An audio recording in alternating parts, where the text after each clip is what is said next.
Well, that's the end of another painting job. Next thing to do, of course, is put the cap back on the paint before we spill any.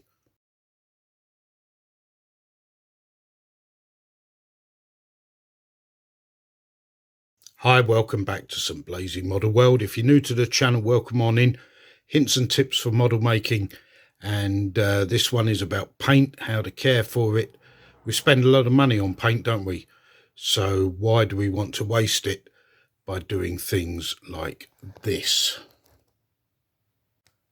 So we zoom right in now, and you can see that the thread of this jar of paint is surrounded by old paint that has dried. It's gunked up, congealed, whatever you like to call it. Well, does that make a difference? Oh yes. Make sure that you wipe the cap of your paint before you reapply the lid. Does it matter? Well, if you don't do this, you're going to not get an airtight seal. And once the cap has been put on, of course. And what does that mean? Well, it means that if we've got a tin of paint that's full, it's not really a problem.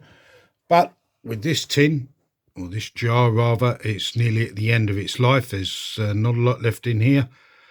And when we have not a good seal with the cap, we're going to have this paint dry on us. And if we don't use it for a period of time, next time we do come to try to use it, we're going to find that there's dried paint at the bottom of the jar and nothing that we can use.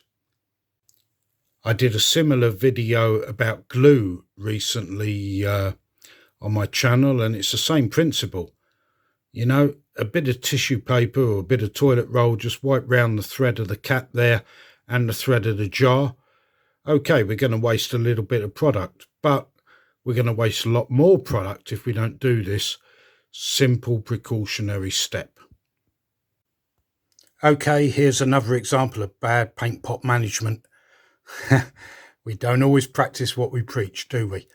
But we've all got these, haven't we? Humbrol tins, the enamel paint, and you can see right away that the lid of this paint is lifted, and that means that the lip of the tin itself, the pot itself, was not cleaned before the lid was put on. Okay, let's take the lid off, and for that we'll use one of these handy spatulas, metal sticks. I mentioned them in a couple of videos ago. We'll take the lid off, see what we find. Well, I said we don't always practice what we preach, and here's the proof.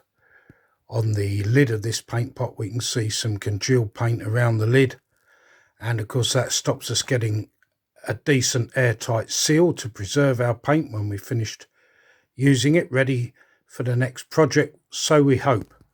Let's go to the pot itself, and it doesn't look any better, does it?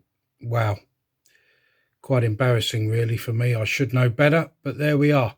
This is what we do, isn't it? Save yourself the trouble.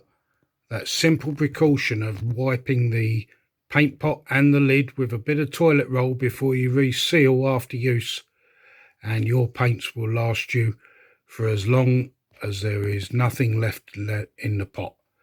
Otherwise you're going to find yourself wasting money and having frustration because the paint that you hope to use is not ready to use. Okay, that's it. Another short one, I know. These are some short blast videos that I'm doing just to give you guys some snap hints on model making. Hope you enjoyed them. Please remember to comment. Please remember to like. Stay subscribed. Lots more coming soon. Bye for now from St Blazey Model World.